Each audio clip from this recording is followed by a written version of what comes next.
Hello world, welcome to CyberCreate, and today in this video we are going to answer a very important question, that why we need deep learning. Like when we have the different types of machine learning algorithm like linear regression, logistic regression, SVM, random forest, then why do we actually need deep learning? So that is the thing that we are going to discuss in this video. So let's just start.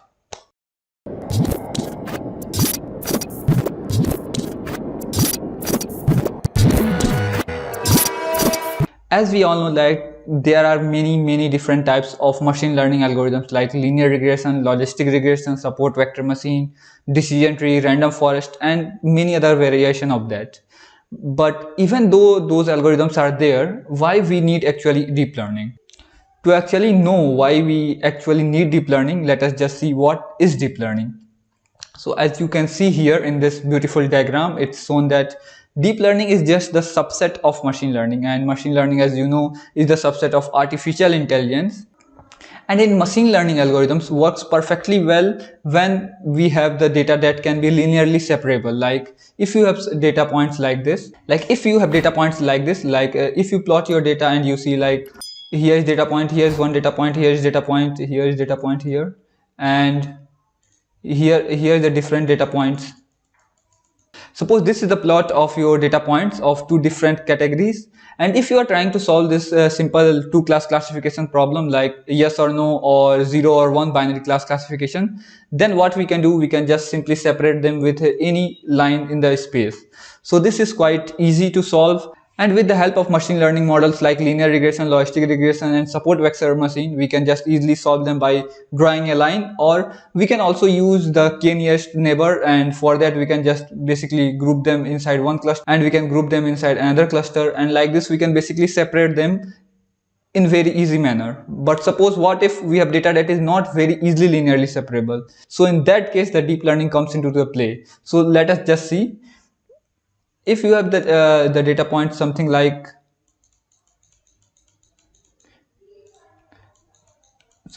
this with very complex shapes, and then it becomes very impossible for this simple machine learning algorithm to just separate these data points. And so in order to solve this type of problems, we basically use deep learning. Because as you can see in this case, we can't just simply draw a line like this, or any line is not going to be easily separating this type of point. So in these types of cases, we are easily going to make some kind of error. To solve this problem, we are going to use the deep learning. So let us see one more thing.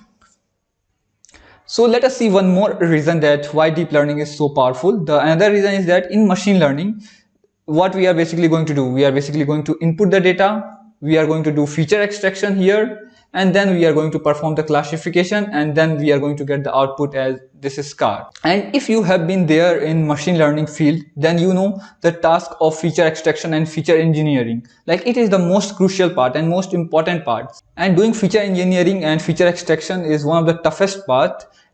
But with the help of deep learning, we can just simply automate the task of feature extraction and feature engineering, and we will just let deep learning model do that. Means deep learning model is going to take our input data and it is just going to do feature extraction, and it is automatically going to know that what types of features are basically important for this model. Like if you have like 780 dimensions of data, or not every column of the data is basically going to be useful.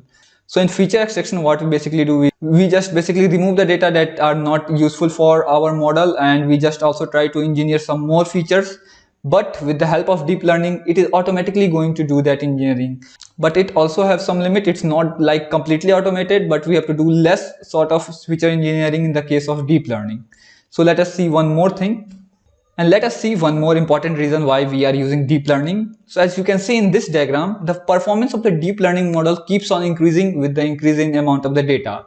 While in the traditional machine learning algorithms like linear regression, logistic regression, the performance just plateau off after some time. Means it is not going to increase that much or that drastically. And with the help of deep learning, our performance will keep on increasing till we are going to provide its much amount of data. So here, as the amount of data increases, the deep learning model becomes stronger and stronger. But in the case of machine learning, when the amount of data is going to increase, it is going to affect till some time, but after some time it is not going to learn extra.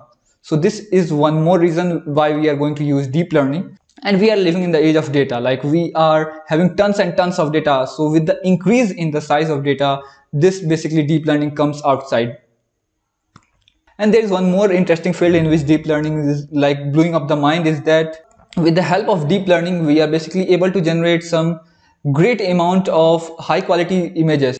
Like if we are given low quality images, after applying deep learning model on that, we are going to get a high resolution images with that. And there is also a case when we are basically going to train it on some type of music, and when the training of this deep learning model is done, it is basically going to output you the music that is not there, means it is the randomly generated music that you are not going to find anywhere else. So this is very interesting field. And there is also some deep fake videos generated with that. Like I'm talking here, and with the help of deep fake, what basically people do is just we can use just Obama's head on my face, and you like a normal human cannot distinguish that it is like fake or true. So with the help of deep learning, these things are also getting the boost. And now let us discuss when we should use deep learning. Like deep learning is not something like if you have some basic problem, you are going to throw a deep learning model to that and it is going to perfect fine. So the first requirement for doing deep learning is that you should have enough amount of data. Like you should have really large amount of data, or else if you are going to train with a small amount of data, like 2 to 3 MBs of data, then your model is basically going to be overfitted, or it is not going to perform that well as that of your simple machine learning algorithm. And we should also use the simple machine learning algorithms with the data that is easily linearly separable. So in the face of exploratory data analysis, this is the thing that we are trying to figure out, like what machine learning algorithms will be the best. So if you see, like there are some of the data that can be basically be linearly separable, so for that cases our simple machine learning algorithms can do the job. But when you see that the data are not easily linearly separable, then that is the time when you are going to use the deep learning models. So this was the complete introduction to why you should use deep learning and when you should deep learning. So thanks for watching, and if you gain some information, please subscribe to our channel and share this video.